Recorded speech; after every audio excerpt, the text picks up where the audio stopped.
Hi everyone, सभी प्यारे बच्चों का वेलकम करता हूँ। सोमवार का दिन है, पूरे जोश के साथ में क्लासेस को शुरू करेंगे। और आज का जो आर्टिकल है वो लिया गया है द इकोनॉमिक टाइम्स से। आज द हिंदू की बजाय इकोनॉमिक टाइम्स को पढ़ेंगे। और रीज़न क्या है? अपनी रीडिंग को अपने को डाइवर्सिफाई करना है। हर तरह के राइटर, हर तरह की थीम, हर तरह के आर्टिकल्स हमें पढ़ने आने चाहिए। तो ये आर्टिकल एक सोशो इकोनॉमिक आर्टिकल है। समाज में कुछ लोग भूखे हैं। मैं उनकी बात नहीं कर रहा हूँ जो सड़कों पे सोते हैं, उनको छोड़ दो। जो घरों में रहते हैं, शहरों और गांवों में काम करते हैं, लेकिन बावजूद उसके उनकी हंगर पूरी नहीं होती है। इस आर्टिकल में इन लोगों के बारे में जानेंगे। चलिए, बड़ा अनफॉर्चुनेट आर्टिकल है, पढ़ के आपको दुख भी होगा थोड़ा। आर्टिकल के ऊपर based this is your quiz. जो भी इसमें आप सीखें, इस क्विज़ पे आपको अप्लाई करना है क्लास के लास्ट में। सॉल्यूशंस भी मैं आपको तभी करवाऊंगा। चलिए, पूरे मन से लेक्चर को शुरू करते हैं।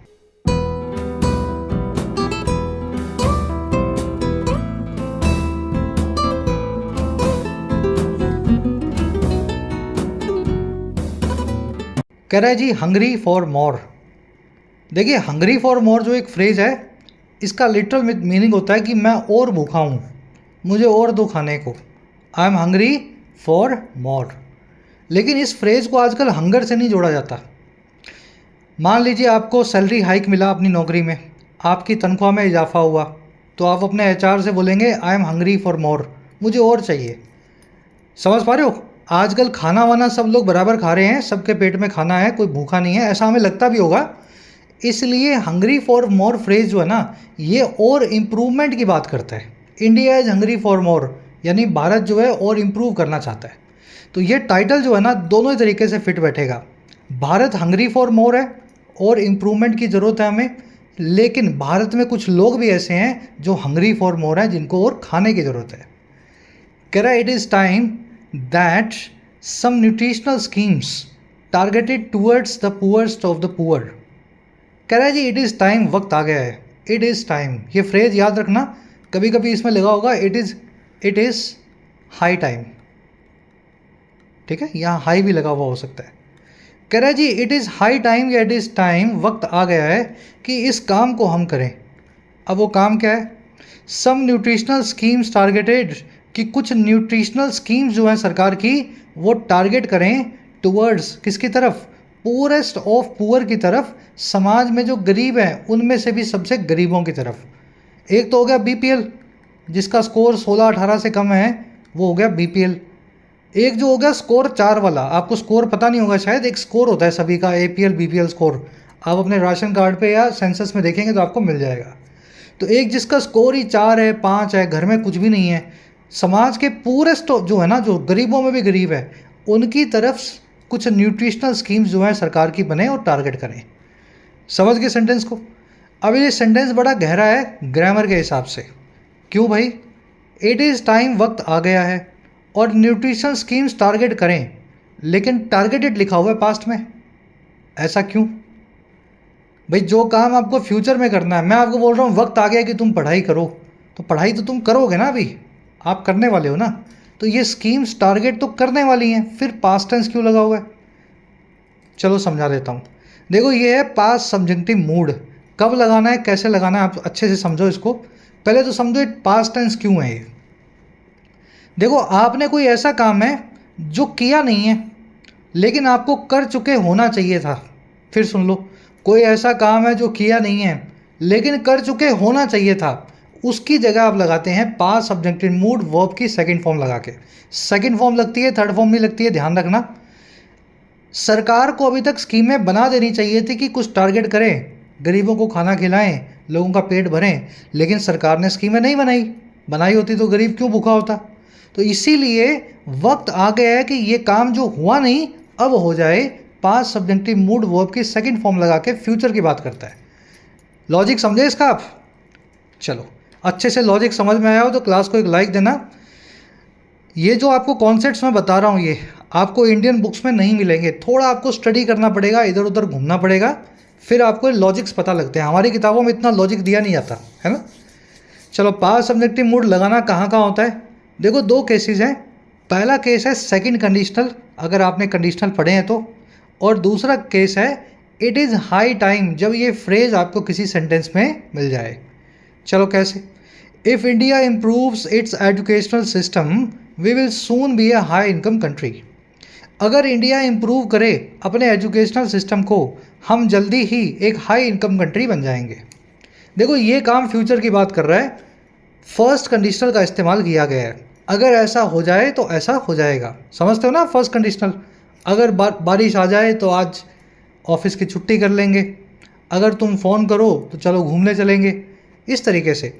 लेकिन फर्स्ट कंडीशनल में हाई प्रोबेबिलिटी होती है किसी काम को करने की।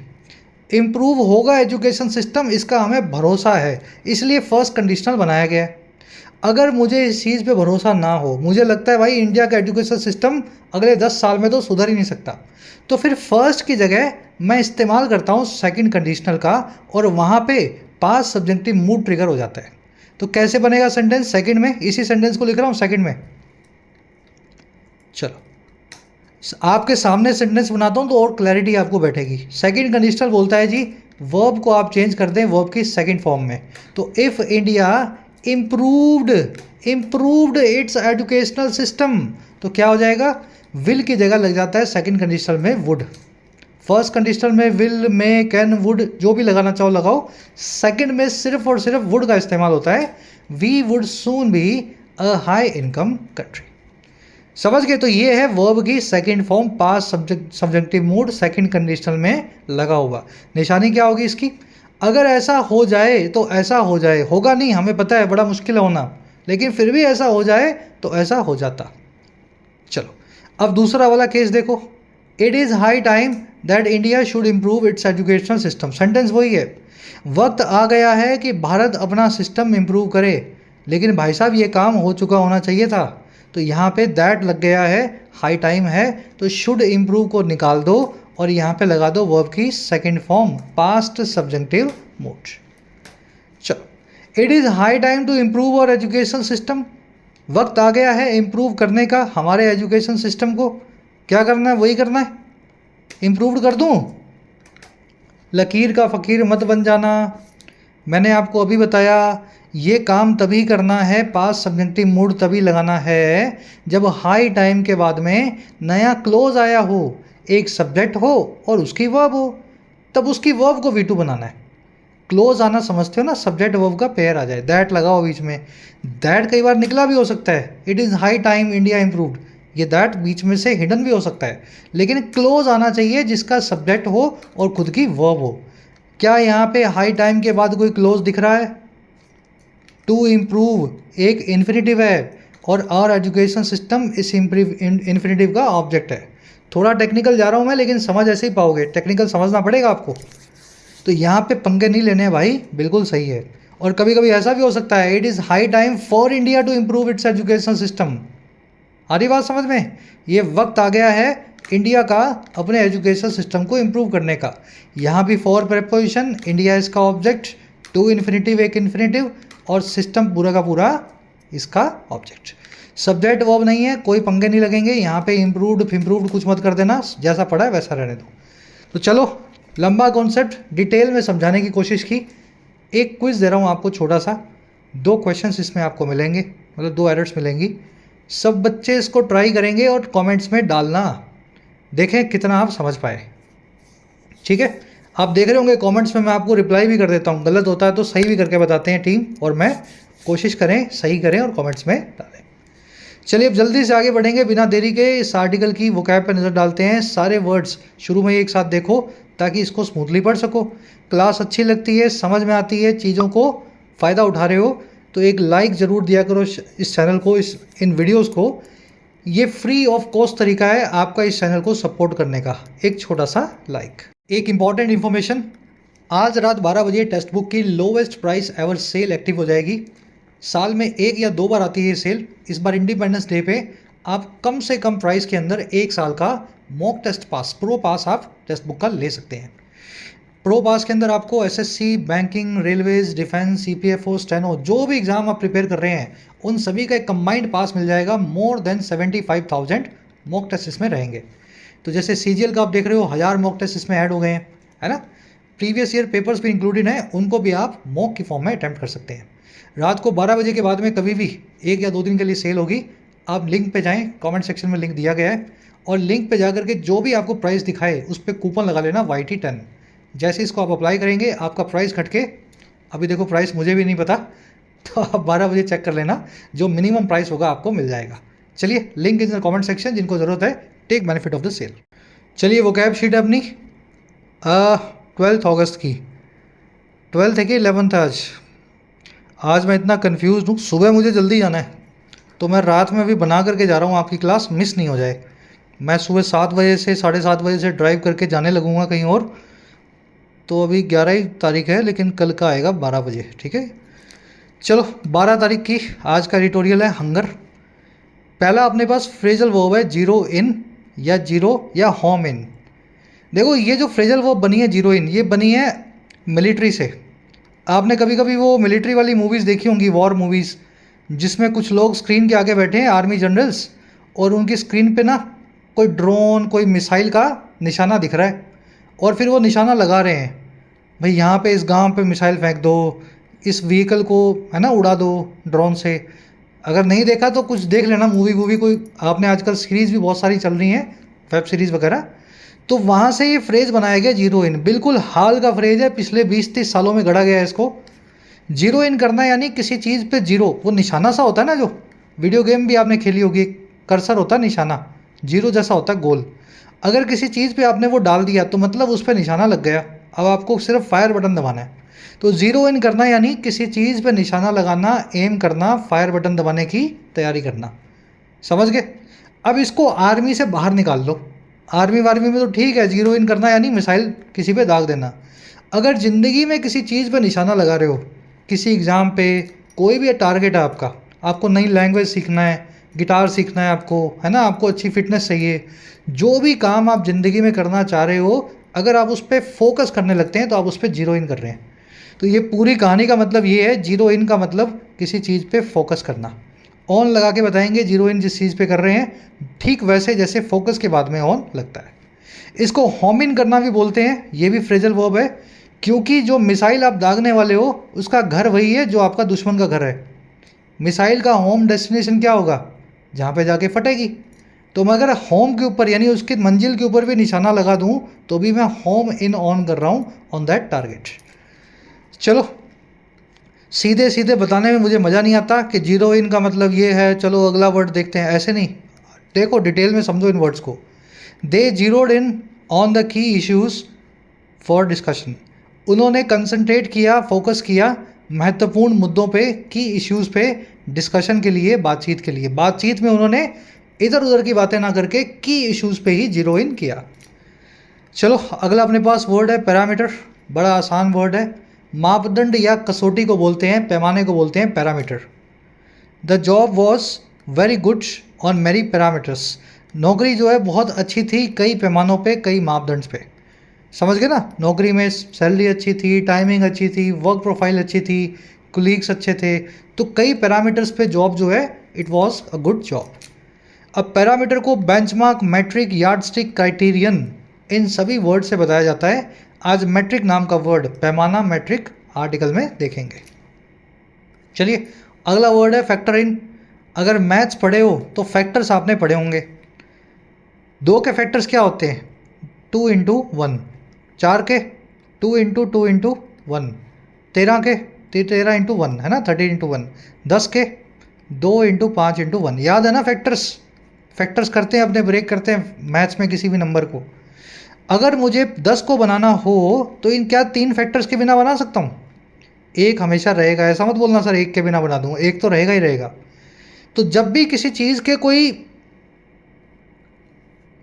छोटे छोटे टुकड़े होते हैं जिनसे वो चीज़ बनी होती है, वो टुकड़े कहलाते हैं उसके फैक्टर्स। समझ पा रहे हो? 10 के फैक्टर हैं 2, 5, 1। 13 के 13 और 1। 4 के 2, 2, 1।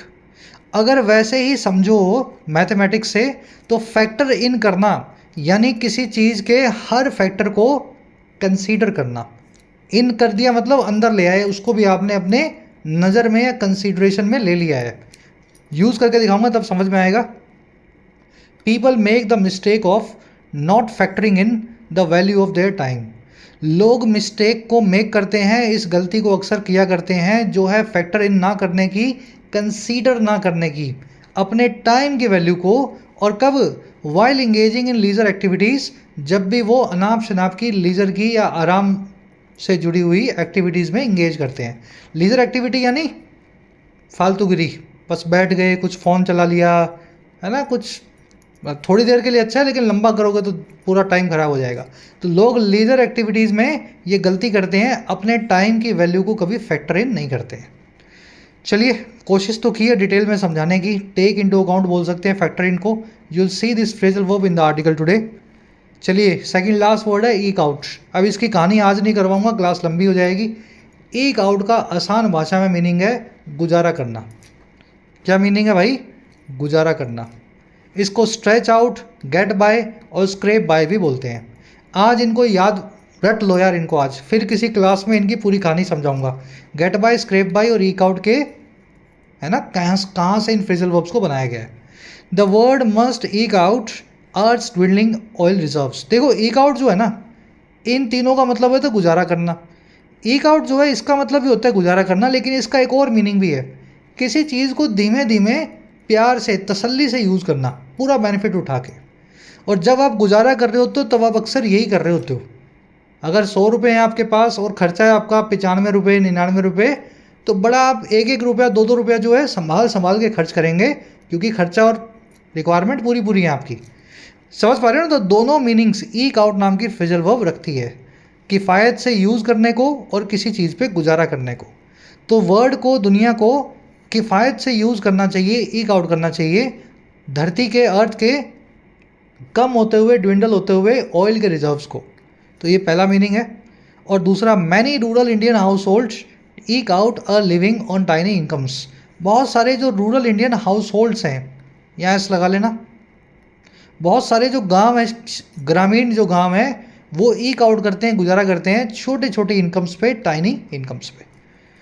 चलिए, लास्ट वर्ड है अपना ऑब्सेशन या प्री ऑक्यूपेशन। दोनों का मतलब है किसी चीज़ को लेकर के सनक या जुनून। जैसे कुछ लोगों को सनक होती है हाथ धोने की, बार बार सफाई करने की, है ना, अलग अलग टाइप की सनक होती है ना लोगों को, तो वो होता है आपका ऑब्सेशन या प्री ऑक्यूपेशन। थोड़ा सा नेगेटिव वर्ड है ये। सनक अच्छी चीज़ों को भी लेकर के हो सकती है ना, जैसे आपको सनक है हेल्दी लाइफस्टाइल की, तो एक बुरी चीज़ बात थोड़ी ना है। हर प्री ऑक्यूपेशन और obsession with money irritates everyone. उसकी जो सनक है पैसे को लेकर के, मनी को लेकर के, हर एक आदमी को इरिटेट करती है। सनक को मेनिया, फिक्सेशन, फिटिश और कीननेस भी बोलते हैं। आप ये ऑब्सेशन नाम का वर्ड आर्टिकल में देखेंगे। ऑब्सेशन और प्री ऑक्यूपेशन दोनों के बाद विद आएगा, जिस चीज़ से आपको सनक है ना। प्री ऑक्यूपेशन विद क्लिनलीनेस, सफाई की सनक।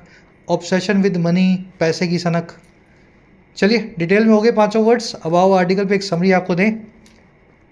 देखो, समरी ये है कि मुझे तो आज तक ऐसा ही लगता था कि 80 करोड़ लोगों को सरकार आटा,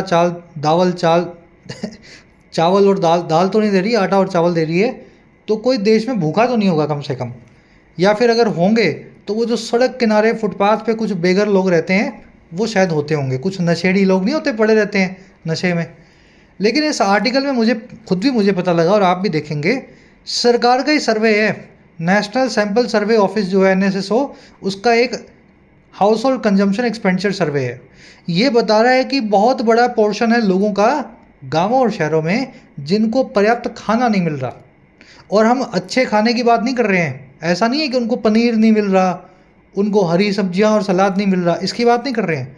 उनको खाना कैसा भी नहीं मिल रहा, और ये सब कुछ हो रहा है बावजूद सरकार की राशन बांटने की स्कीम के। तो थोड़ा सा आयरॉनिकल मैसेज है अपना सरकार के लिए। सब कुछ आपने कर लिया लेकिन देश में लोग अभी भी भूखे हैं। आयरॉनिकल टोन में लिखा हुआ आर्टिकल है और कंसर्न दिखा रहा है अपना। कंसर्न टोन भी आज की हो सकती है। शुरू करें। कह रहा था, national sample survey office latest household consumption expenditure survey और HCES for 2022-23 has delivered some eye opening data. Comma लगा दो यहाँ पे और छोड़ दो। कह रहे जो ये सरकारी संस्थान है, इसका ये वाला जो सर्वे है, जिसका बड़ा सा नाम है, जिसको बोलते हैं HCES household expenditure consumption survey. कह रहा है ये जो सर्वे आया है इस साल के लिए 2022-23 के, अगले पिछले 2 साल का, कह रहा है इसने डिलीवर किया है कुछ ऐसे डेटा को जो आई ओपनिंग है, जो आपकी आंखें खोल देगा। अब कैसे? कह रहे जी कोमा लगा के now available for public scrutiny, data के लिए एडिशनल इंफॉर्मेशन दी गई है। डेटा अब अवेलेबल है, उपलब्ध है हर आम आदमी की जांच के लिए, पब्लिक स्क्रूटनी के लिए। मतलब ये डेटा इनकी वेबसाइट पे अवेलेबल है, आप भी खोल के पढ़ सकते हैं। पब्लिक स्क्रूटनी समझते हैं ना, आम आदमी की स्क्रूटनी है, जांच, हम उसको पढ़ें, उस पर कुछ धारणाएं बनाएं। चलिए, house hold consumption survey subject has delivered, इसकी वर्ब है डिलीवर करना यानी ला करके देना, इसने ला करके दिया है कुछ आई ओपनिंग, आंख खोल देने वाला डेटा। स्क्रूटनी यानी जांच किसी चीज़ की, एग्जामिनेशन या इन्वेस्टिगेशन। आज हिंदी मीनिंग भी लिख करके लाया हूँ, थोड़ा टाइम मिलता है तो हिंदी भी ऐड कर देता हूँ। कह रहे जी this report does not just count beans semicolon, it weighs them, calculates their calorific value and then compares the daily caloric intake of the poorest households with what is needed to keep a person healthy। अब बता रहे इस report में लिखा क्या हुआ है। कह रहा है जी ये रिपोर्ट जो है ना केवल काउंट करती है बीन्स को। देखिए बीन होता है दाल का टुकड़ा, बीन है ना, दाल सुनी होगी ना आपने, बीन, और काउंट करना यानी गिनना।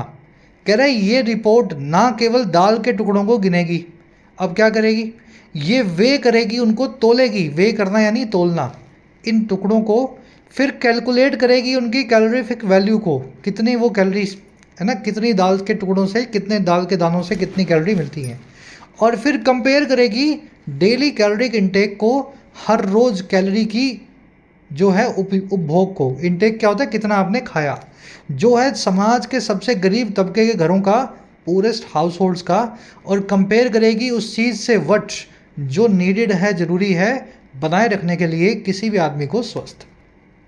अब ये सेंटेंस थोड़ा सा अजीब लग रहा होगा आपको, लेकिन ये सेंटेंस है आयरॉनिकल। मैं इसका मीनिंग आपको समझाता हूँ, फिर बताता हूँ अजीब क्यों है। रिपोर्ट सिर्फ दाल के टुकड़ों को गिनती नहीं है। अब दाल के टुकड़े कौन गिनता है, तो काउंट बीन्स जो है ना, काउंट बीन्स, इसका मतलब होता है छोटी छोटी डिटेल्स में जाना।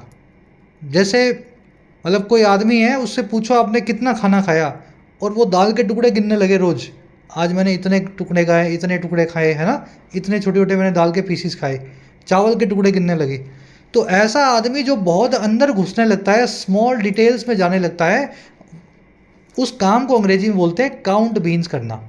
तो ये बीन्स, दालों की बात हो रही है, खाने की बात हो रही है, तो इसने इस फ्रेज़ को आयरॉनिकली यूज़ किया है। कह रहा है ये रिपोर्ट ना केवल स्मॉल डिटेल्स के अंदर जाती है, बल्कि ये सारे काम भी करती है। ये वे करती है खाने को, ये कैलकुलेट करती है कैलोरी वैल्यू को, ये कंपेयर करती है रोज़ कितना गरीब लोग खाते हैं, कैलोरिक इंटेक कितनी लेते हैं, और कंपेयर करती है उस आंकड़े से जो ज़रूरी है किसी भी इंसान को हेल्दी बनाए रखने के लिए। ठीक है ना, तो इस तरीके से इसने थोड़ा मजाक में बनाया हुआ सेंटेंस है। रिपोर्ट की over does not count beans, it आया रिपोर्ट के लिए, वे करना किसी चीज़ को, तोलना, कैलकुलेट करना यानी कैलकुलेशन करना, और इट की तीसरी वर्ब है कंपेयर्स। ठीक है, तीनों काम करती है ये report, it weighs, it calculate, it compares. चलिए वर्ड की वर्ब है इज नीडेड। इनटेक यानी कितना आप अंदर ले रहे हो, टेक मतलब लेना, इन मतलब अंदर यानी खा रहे हो। इनटेक यानी आपका कंजम्पशन या आपका उपभोग, है ना, सेवन। चलिए अब 2-3 वन वर्ड्स देखेंगे फटाफट से। काउंट बीन्स करना मैंने आपको बता दिया, छोटी छोटी डिटेल्स में जाना। किसी से आपने पूछा ना कितना खाना खाया, और वो आपको दाने गिन के बताने लगे, तो वो हो जाएगा छोटी डिटेल में जाने वाला आदमी। और वहीं से एक वन वर्ड बना है बीन काउंटर।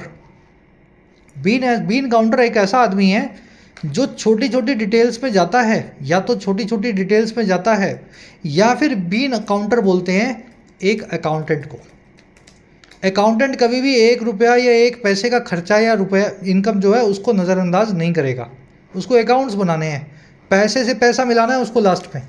तो बीन काउंटर एक अकाउंटेंट भी हो सकता है, समझ गए ना। चलो अकाउंटेंट या बैंक क्लर्क भी बोलते हैं इसको।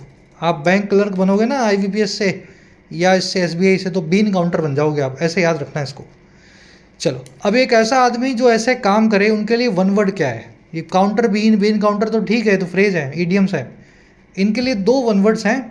पहला वन वर्ड है जी पेडांट, और दूसरा वन वर्ड है पेडागॉग। थोड़ा सा डिटेल में बता देता हूँ। पेडांट तो मैं आज नहीं बता पाऊंगा, कहानी लंबी है इसकी। एक कहानियों वाली एक मैं करना चाह रहा हूँ, है ना, वन वर्ड मेजरली। जो ये आपने वर्ड पावर मेड इजी पढ़ी होगी, नहीं पढ़ी है तो नाम सुना होगा। ऐसी 2-3 किताबें हैं जिनके ऊपर मैं मतलब जिनसे मैंने वोकैब सीखी है। तो इनमें सब कहानियों के जरिए बताया गया है कौन सा वर्ड कौन सी रूट से और कहाँ से बना है। तो एक लंबी वीडियो बनाने की सोच रहा हूँ मैं, 10-12 घंटे की एक साथ, है ना, 10-15-20 दिनों में बनाई जाए और एक साथ चैनल पे अपलोड कर दी जाए, जिसमें आपका ये वोकैब का पोर्शन पूरा आ जाए। तो बताना कैसा आइडिया है। थोड़ा मेहनत लगेगी इसमें, लेकिन करेंगे। पैडागोग वर्ड क्या होता है जी? गोग मतलब लीडर और पैड मतलब बच्चा। पैडागोग मतलब बच्चों का लीडर या बच्चों को पढ़ाने वाला टीचर। अब जो टीचर बच्चों को पढ़ाता है ना, वो छोटी छोटी बात पे बच्चों को बोलेगा, अरे ऐसा मत करो, अरे वैसा मत करो, यहाँ बैठो, हंसो मत, बोलो मत। तो ज़िंदगी में कोई भी ऐसा आदमी मिले जो आपको छोटे बच्चे की तरह ट्रीट करे, बहुत ज़्यादा बॉसी हो, बहुत ज़्यादा छोटी छोटी डिटेल्स में जाकर के आपको लेक्चर दे, ऐसे आदमी को अंग्रेजी में बोल देते हैं पैडागोग।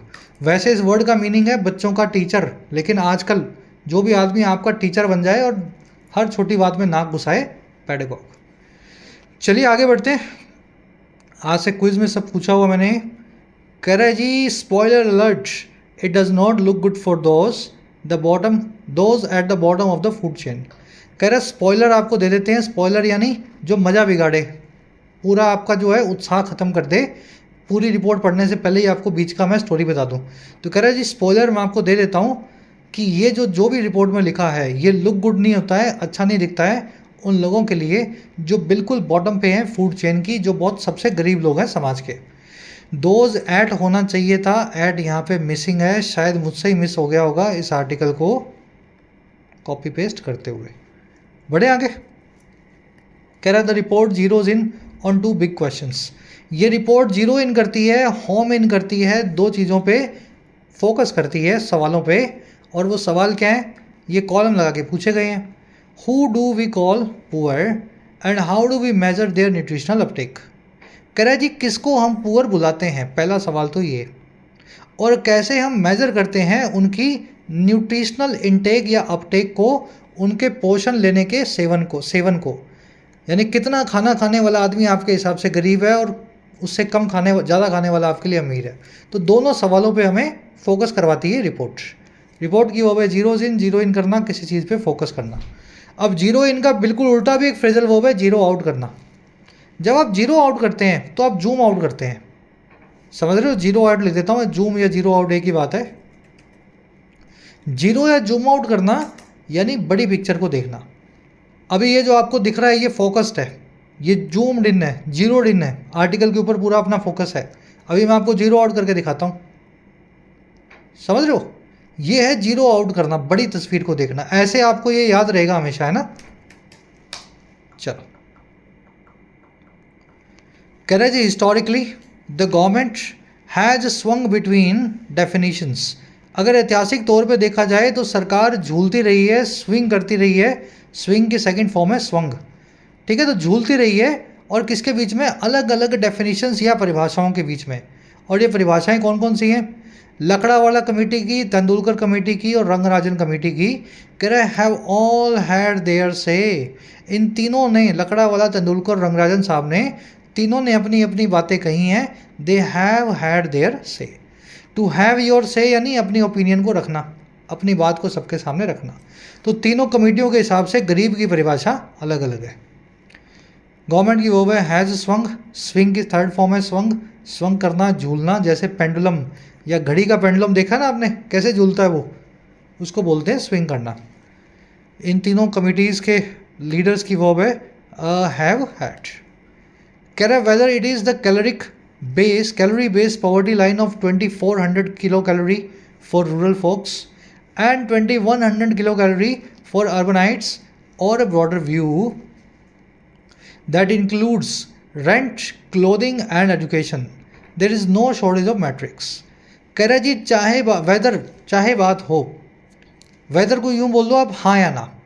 कह रहा जी, चाहे बात हो या हाँ या ना, ये है it is calorie based poverty line, जो है 2400 कैलोरी गांव में रहने वाले लोगों के लिए, रूरल फोक्स के लिए। फोक मतलब पीपल, रूरल मतलब ग्रामीण। कह रहे चाहे ये हो और फिर 2100 किलो कैलोरी हो अर्बनाइट्स के लिए, शहरों में रहने वालों के लिए, और या फिर हो और एक बड़ा व्यू, ब्रॉडर व्यू जो इंक्लूड करता है आपके किराए को, क्लोथिंग को और बच्चों की पढ़ाई को। कह रहे दोनों में से कुछ भी ले लो, कोई कमी नहीं है, कोई शॉर्टेज नहीं है हमारे पास पैमानों की, मैट्रिक्स की या यार्ड स्टिक्स की, है ना। हर कमेटी ने अपना अपना पैमाना दिया है। अगर बच्चे को स्कूल में पढ़ाते हो तो आप अमीर हो, इससे कम स्कूल में पढ़ाते हो तो गरीब हो, है ना। रेंट दे पाते हो इतना रेंट देते हो तो इतने, समझ गए ना। तो या फिर इसमें किलो कैलोरी में चले जाओ तो वहाँ पे भी आपको अलग अलग डेफिनेशंस मिलेगी। चलिए सेंटेंस समझ में आ गया होगा। शॉर्टेज की वो बाई इज दैट की वो बाई इंक्लूड्स, दैट आया है ब्रॉडर व्यू के लिए, बड़ी व्यू के लिए। मैट्रिक यानी पैमाना या यार्ड स्टिक। कह रहा है जी but the cold hard truth is that many are still falling short of even the most basic nutritional requirements. लेकिन एक कोल्ड और हार्ड ट्रूथ ये है, कोल्ड मतलब ठंडा, ठंडा मतलब एकदम बेदर्द, है ना।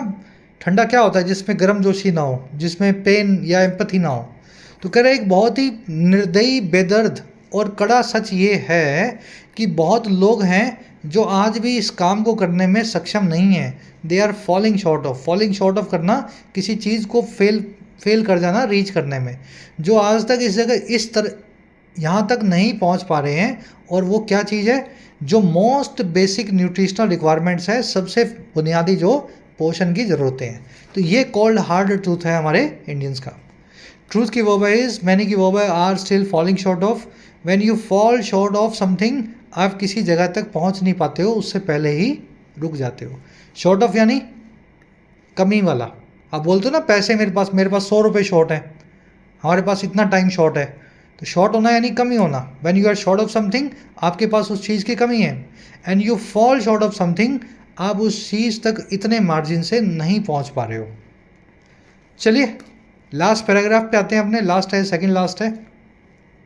करा the analysis breaks down our daily caloric needs factoring in age, sex and activity levels. कह रहे जो भी एनालिसिस इस रिपोर्ट का आया है वो क्या करता है भाई? वो ब्रेक डाउन करता है हमारी रोज़ की कैलोरी नीड्स को, कितना हमें फूड और कैलोरीज चाहिए। और ये काम करता है फैक्टर इन करते हुए, अपनी कैलकुलेशन में लेते हुए, फैक्टर बनाते हुए एज को, हमारे लिंग को, सेक्स को और एक्टिविटी लेवल्स को। और फिर क्या करता है? Then ranks the population into 20 income groups. फिर रैंक करता है पॉपुलेशन को 20 इनकम ग्रुप्स में, from the poorest to the richest, सबसे गरीब से सबसे अमीर तक। एनालिसिस की वो है ब्रेक्स डाउन, ब्रेक डाउन करना यानी किसी चीज़ को छोटे छोटे टुकड़ों में तोड़ के समझना। भाई कोई कॉम्प्लेक्स मामला है तो आप उसको क्या करते हो? छोटे छोटे पीस में तोड़ देते हो ना, ब्रेक डाउन करते हो, फिर उसको एक एक पीस करके समझते हो। तो वैसे ही एनालिसिस भी तोड़ करके हमें समझता है और समझाता है। फैक्टर इन करना समझाया था आपको, 10 के फैक्टर हैं, 2 इंटू 5 इंटू 1, याद है ना। तो फैक्टर्स को इन करना यानी किसी चीज़ के हर हिस्से को अपनी कंसीडरेशन में लेना, टेक इनटू अकाउंट करना।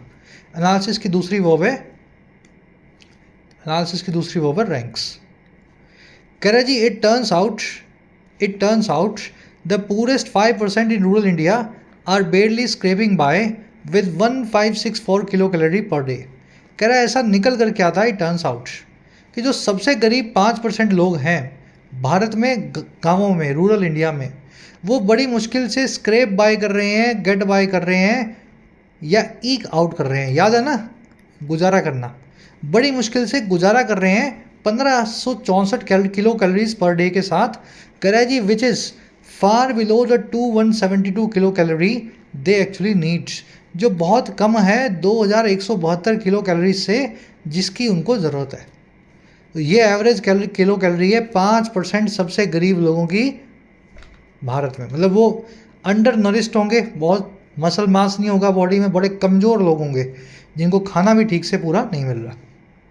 हिट की वर्ब है टर्न्स आउट, 5% की वर्ब है are scraping by, scrap by करना बता दिया आपको, ईक आउट करना, गेट बाय करना, गुजारा करना। दे की वर्ब है नीड। कह रहा है जी in urban areas the situation is equally dire. कह रहा है अगर शहरों में भी देखें सिचुएशन इतनी ही डायर है, भयानक है, भीषण है। डायर होना किसी चीज़ का बहुत रिस्क में होना, बड़ा जोखम भरा होना। तो शहरों में भी सिचुएशन इतनी ही जोखिम बड़ी भीषण है। और कैसे? With the purest getting just 1607 kilo calories out of the necessary 2135 kilo calories. तो शहरों में भी कुछ मामला कुछ वैसा ही है।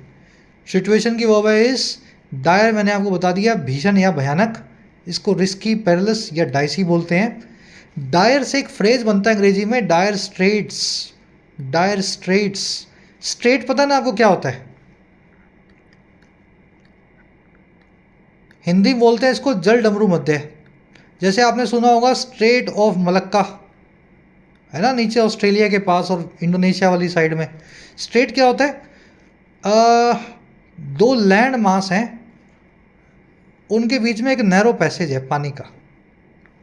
मैं हिंदी में बोलूँ क्या? मान लीजिए ये है एक देश और ये है दूसरा देश, दोनों के बीच में थोड़ी सी जगह है पानी की रास्ते गुजरने की। अब इस जगह पे क्या करेगा? ये देश बोलेगा मेरा भी कब्जा, ये बोलेगा मेरा भी कब्जा, और ये इंटरनेशनल वाटर में कहीं भी नहीं आ रही, या आ रही है तो बड़ी कंट्रोवर्शियल मामला है। तो इसको अंग्रेजी बोलते हैं स्ट्रेट, हिंदी बोलते हैं जल डमरू मध्य। और इसमें हमेशा ही आपको तनातनी मिलेगी, क्योंकि अगर इसको यूज़ ना करें तो फिर ऐसे घूम के जाओ, ऐसे घूम के जाओ। तो हर आदमी चाहता है मैं इसी से गुजरूं और सब चाहते हैं कि इस पर मैं कब्जा जमा लूँ। तो straight of Malacca, straight of Gibraltar आपको बहुत सारी मिलेंगी। वहीं से फ्रेज बनाया गया डायर स्ट्रेट्स। स्ट्रेट्स हमेशा डायर होती हैं, रिस्की होती हैं, और रिस्की सिचुएशन को अंग्रेजी में आजकल डायर स्ट्रेट्स बोल देते हैं। ठीक है, जो सिचुएशन में बड़ा रिस्क, जोखिम या स्ट्रेस हो। चलो, वर्ड्स के ओरिजिन में ले जाने की कोशिश कर रहा हूँ आपको मैं, रटना ना पड़े, कम से कम चीज़ें आप रटो और ज़्यादा से ज़्यादा चीज़ें आपको अपने आसपास की चीज़ों से कनेक्टेड पता हो। कह रहा था report cheekily suggest that the government's well meaning welfare programmes might need a little tweaking. कह रहा है ये रिपोर्ट जो है मुखर रूप से सजेस्ट करती है।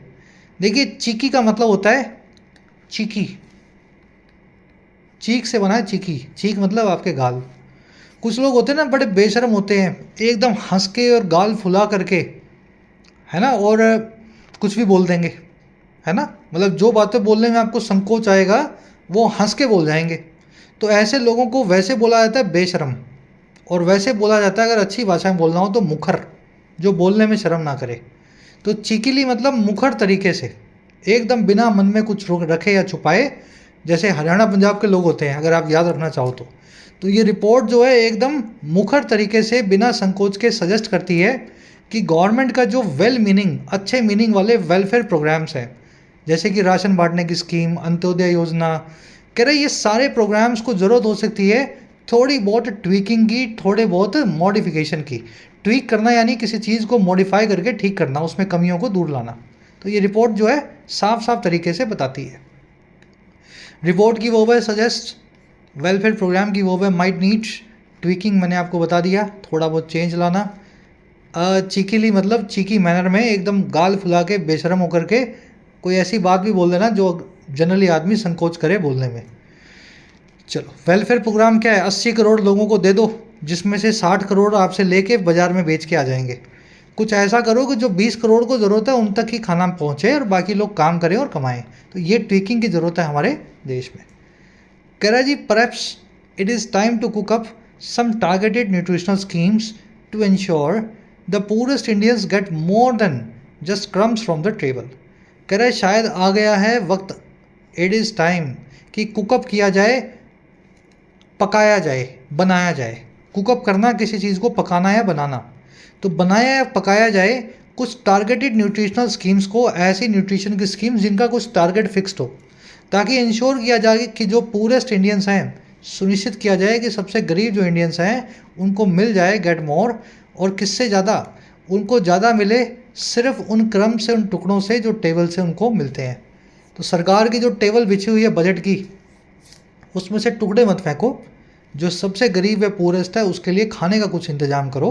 कुछ ऐसी न्यूट्रिशनल टारगेटेड न्यूट्रिशन स्कीम्स आपको बनानी चाहिए। इट की वर्ब है इज़, परहैप्स मतलब शायद, कुकअप करना, बनाना। इंडियंस की वर्ब है गेट, क्रम यानी खाने का टुकड़ा, रोटी का, ब्रेड का टुकड़े को बोलते हैं क्रम। चलो, इट इज़ टाइम के बाद में सब्जेक्ट वर्ब नहीं आ रहा, तो कुकअप को कुकअप लिखा गया है। अगर दैट लग जाता, सब्जेक्ट आता, वर्ब आती, तो कुकड अप लिख देते फिर उस केस में, है ना, पास्ट सब्जेक्टिव मूड लगाते। कह रहा after all in a country obsessed with growth and progress it is ironic that so many are left hungry for more. कह रहा है जी आफ्टर ऑल सब चीज़ों के बाद एक ऐसे देश में जो सनकी हुआ पड़ा है, जुनून से भरा हुआ है, ऑब्सेस्ड है ग्रोथ और प्रोग्रेस से, प्रगति और विकास से। कह रहा है कि ऐसे देश में ना, ये बड़ी आयरॉनिक बात है, बड़ी उपहास भरी बात है कि बहुत सारे लोग जो हैं वो आज भी भूखे हैं फॉर मोर के लिए और खाने के लिए। और कह रहा है लिटरली, कह रहा है ये शब्दों के मायने में बोल रहा हूँ मैं, वैसे नहीं बोल रहा हूँ। वैसे तो हम सभी हंग्री फॉर मोर हैं, किसी को अच्छी जॉब चाहिए, किसी को अच्छे कपड़े चाहिए, किसी को अच्छा लाइफस्टाइल, हंग्री फॉर मोर तो सभी हैं। लेकिन मैं लिटरली बोल रहा हूँ, आर्टिकल कह रहा है कि शब्दों के मायने में कुछ लोग हंग्री हैं, सच में भूखे हैं, खाने की उनको ज़रूरत है। चलिए, इट की वर्ब इज, मैनी की वर्ब आर लेफ्ट। लिटरली यानी समझ गए होंगे आप, ऑब्सेस्ड विद होना, प्रीऑक्यूपाइड विद होना, किसी चीज़ से सनक हो जाना, आपके दिमाग में कोई चीज़ का जुनून होना। रैप अप करेंगे आर्टिकल को। बहुत छोटा आर्टिकल था लेकिन फिर भी इतनी चीज़ें थी, बताते बताते आर्टिकल 40 मिनट जो है क्रॉस कर गया। चलो क्वेश्चन देखो फटाफट अपने।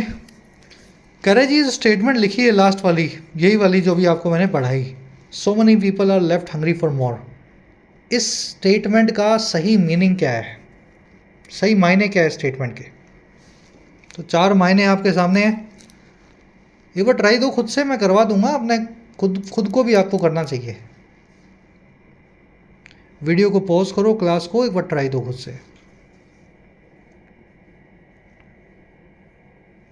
भाई इसका मतलब यही है कि आगे बढ़ने वाले ही बढ़ रहे हैं, जो पीछे छूट गया वो ना केवल पीछे छूटा है बल्कि भूखा भी है। Despite economic advancements significant nutritional challenges persist. ठीक है, तो डी आंसर बनेगा। चलो सेकंड में आ जाओ। Which of the following statements best captures the tone of the article towards government's welfare programmes. इन चारों में से कौन सी ऐसी स्टेटमेंट है जो सरकार के गवर्नमेंट प्रोग्राम्स जो चल रहे हैं, वेलफेयर प्रोग्राम्स, उनकी मतलब उनको सही से कैप्चर करती है? ये प्रोग्राम्स कितने इफ़ेक्टिव हैं, सही हैं, गलत हैं, ज़्यादा हैं, कम हैं, चारों में से कौन सी स्टेटमेंट प्रोग्राम्स के बारे में सही तरीके से बताती है?